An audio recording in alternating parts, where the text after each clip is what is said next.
vamos abrir nossas Bíblias. Espera só um instante.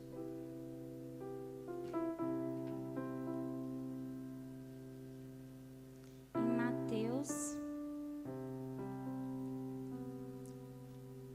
Mateus 15, do 8 ao 11.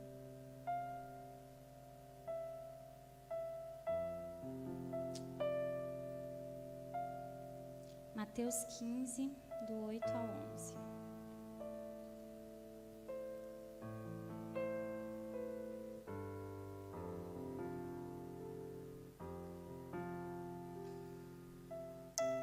Amém? Todos acharam?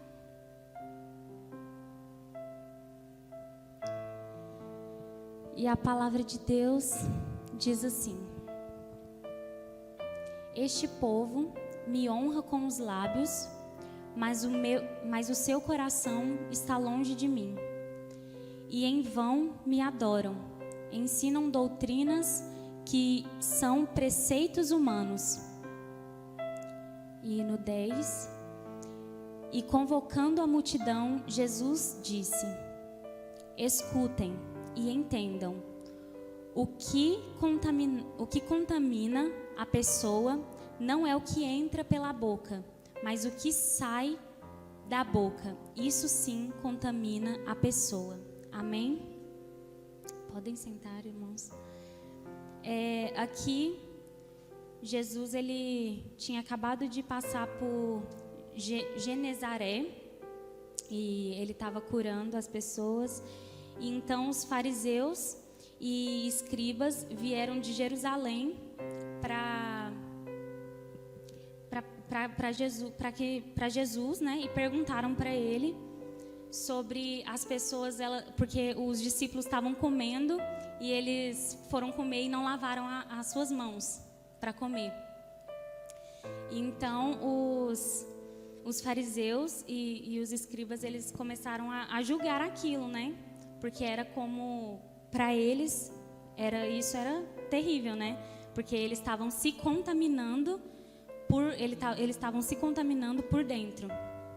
E foi quando Jesus falou isso que ele disse, que o povo com os lábios,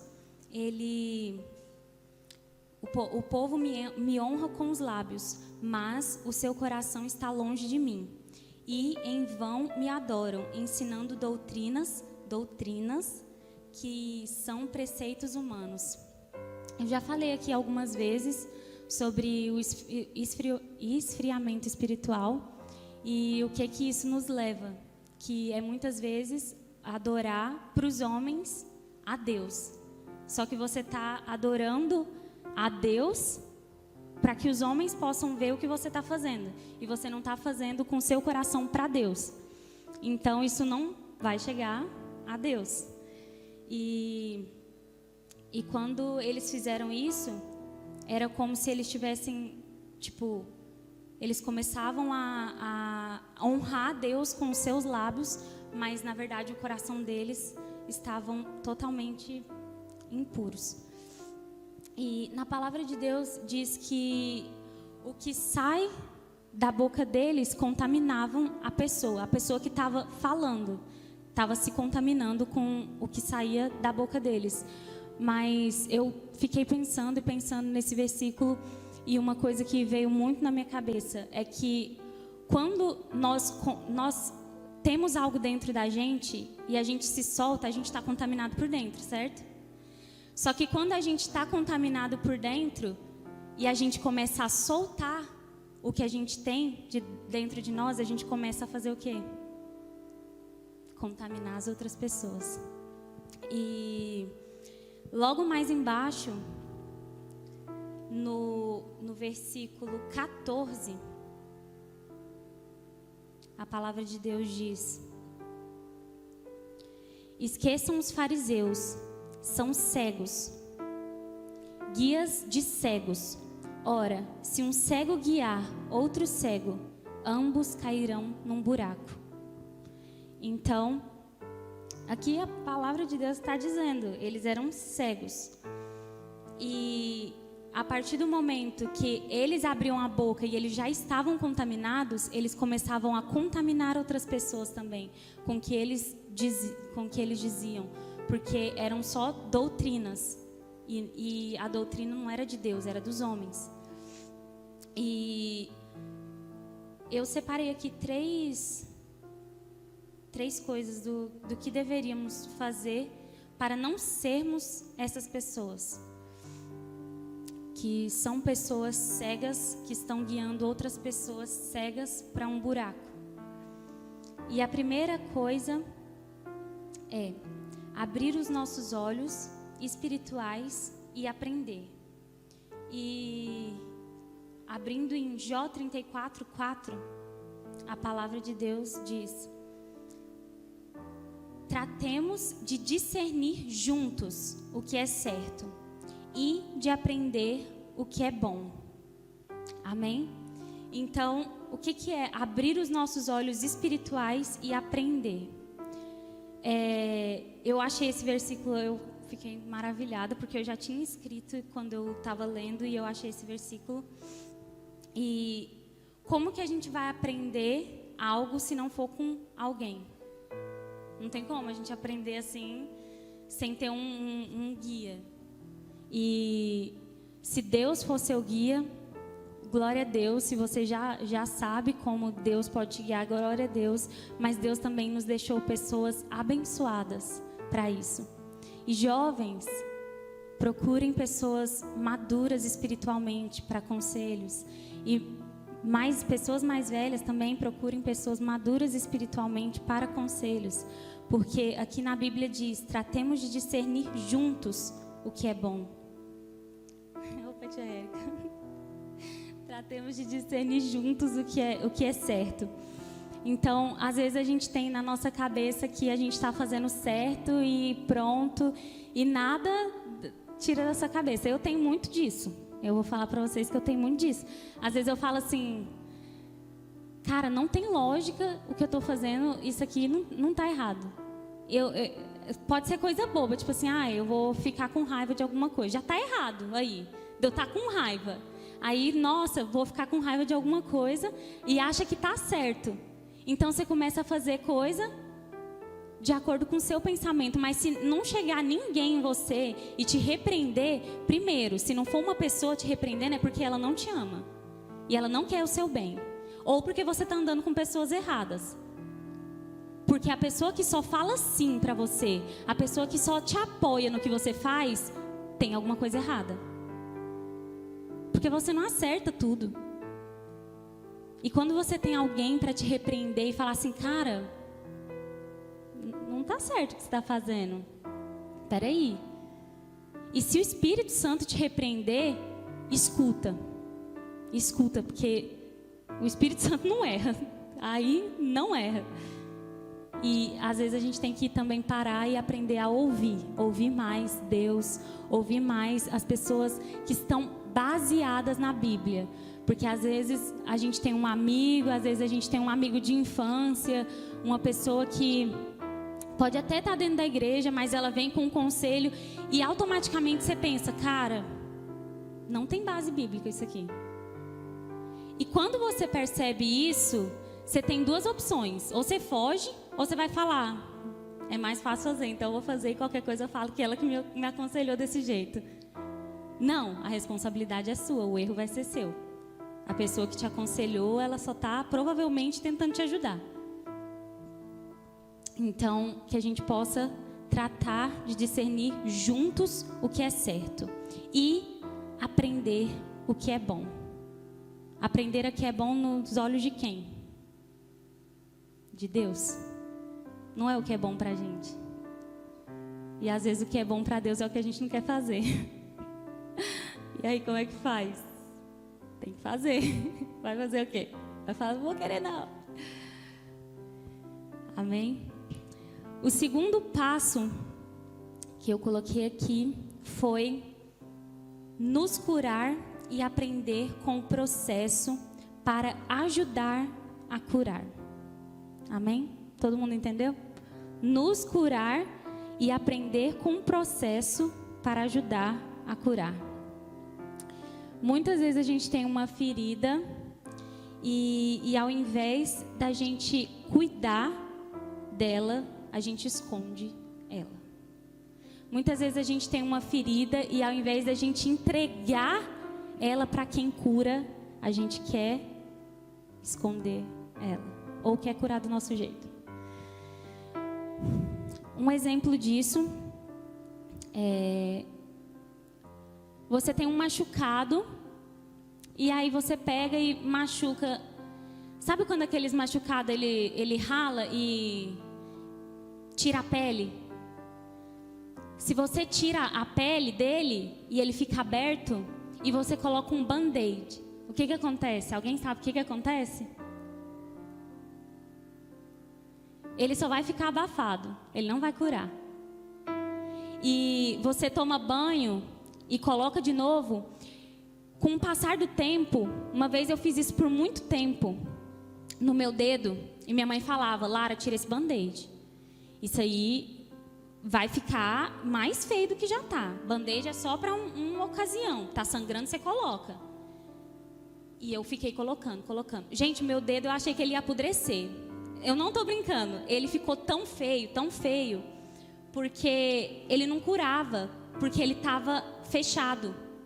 E não tinha ventilação, e ficava molhado. Então ele não curava. E meu dedo começou a ficar muito feio. Minha mãe falou: tira esse band-aid.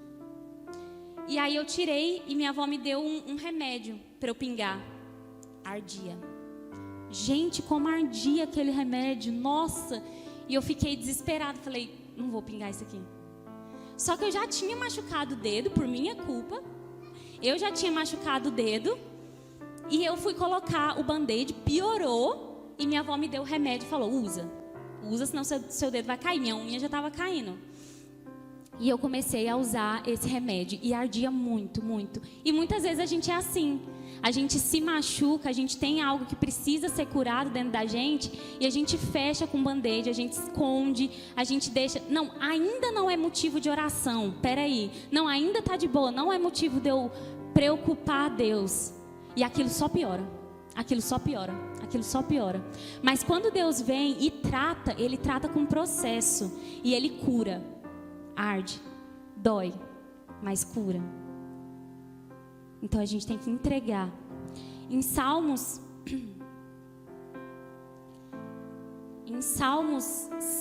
147:3 diz assim: só Ele cura os de coração quebrantado e cuida das suas feridas. Então o que a gente tem que fazer? Estarmos de coração quebrantado para Deus, entregar nossas feridas para Ele, porque Ele vai cuidar e Ele vai curar. E gente, isso é tão lindo que quando a gente passa por uma dor e a gente precisa de ser curado, a gente precisa de um processo, a gente precisa de tudo isso. É tão lindo que não vai ficar só pra gente. É tão lindo que não vai ser só nosso, porque pode ajudar outras pessoas.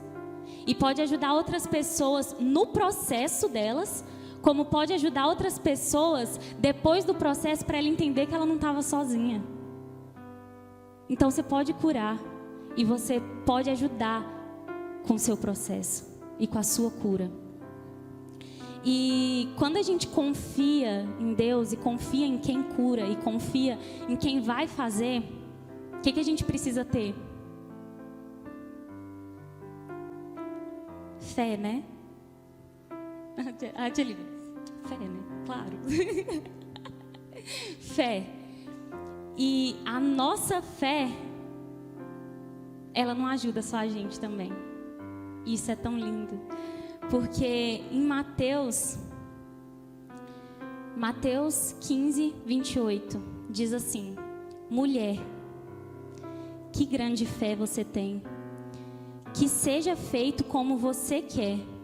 E desde aquele momento, a filha dela ficou curada. Foi a filha dela que ficou curada. Ela foi atrás e teve fé, e a filha dela se curou. Porque ela teve fé. E Deus viu a fé dela. Então a nossa fé, tudo que a gente teve de confiança em Deus, de fé em Deus, todo o processo que a gente passou vai ajudar outras pessoas que estão passando por algo. Pode ser pessoas da sua família, como pode ser alguém do seu lado que está passando e você não está vendo. Pede discernimento para Deus, para que Ele possa te dar olhos para você ver quem precisa de você. Porque às vezes a pessoa ela não vai ter o primeiro passo de falar, pera, eu vou lá, Deus.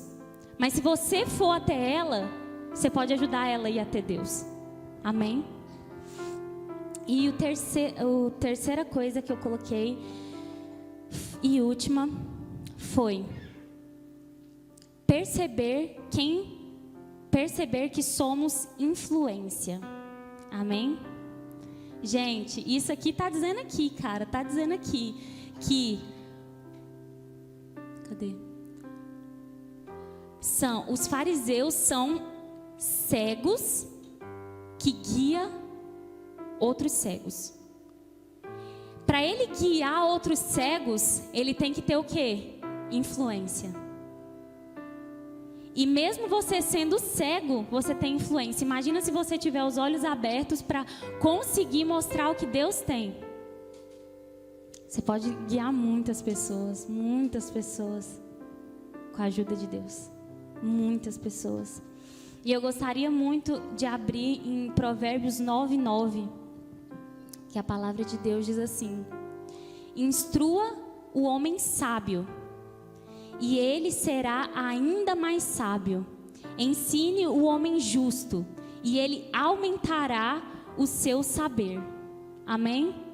Então, além de você ser influência e ensinar e ajudar outras pessoas, elas podem ser ainda mais sábias que você. Se você ensinar a sabedoria, elas podem ser ainda mais sábias do que você. E se você ensinar o homem justo, ele aumentará ainda mais o saber. Então, cara, se você tem um pouco de Deus e você compartilhar com outra pessoa, essa pessoa pode ter mais de Deus ainda. E essa pessoa pode falar para outra pessoa que vai ter mais de Deus ainda. E tipo, cara, isso é maravilhoso, isso é maravilhoso. Você ser influência é maravilhoso. Só que nós temos que ter muito cuidado, porque às vezes a gente acha que uma coisinha que a gente está falando não está influenciando, mas influencia. Influencia muito. Porque às vezes a gente não percebe o quantas pessoas estão te olhando. Quantas pessoas estão ali atrás de você falando assim: nossa, mas ela deu esse passo. Quando ela fez isso, ela deu esse passo. Quando ela casou, ela fez assim com o marido dela. Eu acho que eu vou fazer assim também, porque, sério, ela fez desse jeito. E aí você começa a fazer alguma coisa e a pessoa começa a ir atrás fazendo a mesma coisa. E se você não tiver instrução de Deus, se você não tiver sendo guiado por Deus, você leva outra pessoa junto com você para o buraco. Você leva outra pessoa junto com você a pular no abismo. Às vezes a gente acha que, um exemplo, às vezes a gente acha, os jovens, eles sempre trazem muito o mundo para dentro da igreja. E esses dias eu estava dando um estudo para os pré-adolescentes e eu falei para eles, falei para elas: vocês já escutaram as letras dessas músicas do TikTok? Porque eu parei para pegar as traduções, que eu ia fazer um estudo sobre isso, eu fiquei chocada. Só que na hora, as dancinhas lá é legal. Na hora, as coisinhas lá é legal. Só que se uma pessoa de fora vê a pessoa que está aqui dentro dançando aquelas dancinhas, com aquelas músicas, com umas letras horríveis, vai pensar o quê? Que isso é normal. O mundo, a gente está anestesiado pelo mundo. A gente está anestesiado pelo mundo. E isso pode levar a gente para o inferno e a gente não está vendo. O que é anestesiado pelo mundo? Às vezes a gente... Sabe quando você tem que fazer alguma cirurgia e você coloca anestesia e para de sentir? É isso que está acontecendo dentro da igreja. O mundo anestesia para que você não possa achar que está errado aquilo, mas está errado. Está errado. E se você vê alguém fazendo, você tem que falar. Porque se torna aquilo normal, se torna aquilo sua rotina, as pessoas de lá de fora vão achar que é normal fazer isso aqui dentro. Elas vão falar: ó lá, a crente está fazendo também. Ó lá, que hipocrisia, né? E vai fazer o quê? Realmente, que hipocrisia, porque eu mesmo falando para as meninas, eu fiquei chocada. E a gente tem que começar a perceber que nós somos influências. Mães são influências dos seus filhos, são influências para os seus filhos. Amigas são influências para suas amigas. Pais são influências para os seus filhos. E assim vai. Quando a gente tem admiração por alguém, isso eu acho incrível. Porque quando a gente tem admiração por alguém, a gente começa a parecer com essa pessoa sem a gente perceber. Isso eu acho realmente incrível. Porque quando eu era bem pequena, eu lembro que eu falava sempre... Ninguém podia falar nada do meu pai. Nada. E aí eu achava que ele era o cara mais alto do mundo. Eu achava de verdade, gente, diante de Deus, eu achava que ele era o cara mais alto do mundo. E eu pensava assim: ele é o cara mais alto do mundo. Só que chegou um cara na minha igreja que ele era mais alto que ele. Eu fiquei tão chateada, gente, porque ele era mais alto que ele. Eu falei: ele não pode ser mais alto que ele. E as coisas que meu pai fazia, minha admiração era tão grande pelo meu pai, que meu pai fazia as coisas e eu ficava tipo: cara, eu quero ser como ele. Eu quero fazer igual ele está fazendo. Eu quero tocar igual ele toca. Eu lembro que eu olhava para ele, ele tocava baixo, ele batia o pé dele. Eu lembro que eu imitava ele direitinho. Minha mãe falava: nossa, menina, o que essa menina está fazendo? E hoje eu admiro demais meu pai e a gente começa a ter discernimento das coisas boas, das coisas ruins. E independente de qualquer coisa, os nossos pais são muito importantes, são muito influência, muito. Eu tenho muitas coisas da minha mãe, eu tenho muitas coisas do meu pai, porque eles são muito influentes na minha vida. Minha mãe tem um coração enorme e ela é muito influente na minha vida, porque ela sempre ensinou. Então, ensinar aquilo, às vezes nem sempre é você falar para aquela pessoa fazer. Mas você ensina muito mais fazendo do que falando. Você pode perceber que se você for lá e falar: ó, menino, vai sentar ali e não fica conversando não. Mas você tá aqui conversando, o que ele vai querer fazer? Ficar aqui conversando. Mas se você sentar lá e ficar calado, ele vai lá sentar e vai ficar calado. Porque as nossas atitudes vão ensinar muito mais do que se a gente ficar falando. Então, era isso que eu queria falar para vocês hoje, esses 3 tópicos, para a gente poder abrir os nossos olhos de toda cegueira, abrir os nossos olhos de tudo que a gente tem levado para as outras pessoas, porque às vezes a gente está cego e não está prejudicando só a gente, mas às vezes a gente está cego e a gente prejudica outras pessoas também com a nossa cegueira e todo mundo cai no buraco. Então que a gente possa realmente orar para Deus abrir os nossos olhos e ajudar a abrir os nossos olhos espirituais e aprender, nos curar e aprender o nosso processo para ajudar a curar e perceber que nós somos influências. Amém? Eu gostaria que vocês ficassem de pé para a gente orar. Amém. Senhor, meu Deus, meu Pai, nós queremos te agradecer, Senhor Jesus, por essa noite. Nós queremos te agradecer, ó Pai, porque nós sabemos que o Senhor está presente aqui, Senhor Jesus. Pai, nessa noite nós te pedimos, Senhor Jesus, cada um que ouviu essa palavra, tanto quanto cada um que escutou essa palavra hoje, ó Pai, que nós possamos, Senhor Jesus, nos livrar, ó Pai, de toda cegueira espiritual, Senhor Jesus, que nós possamos perceber, Senhor Jesus, que o Senhor, ó Pai, é o caminho, a verdade e a vida, Senhor Jesus. E que nós possamos te seguir, ó Pai, e ajudar outras pessoas a te seguir também, Senhor Jesus. Pai, nos ajuda, ó Pai, em cada caminhar, em cada passo, Senhor Jesus. Que nós possamos ter discernimento, ó Pai, do que é bom, do que é ruim, Senhor Jesus. Para que nós possamos também ensinar. Em nome de Jesus, nós te agradecemos, ó Pai. Amém.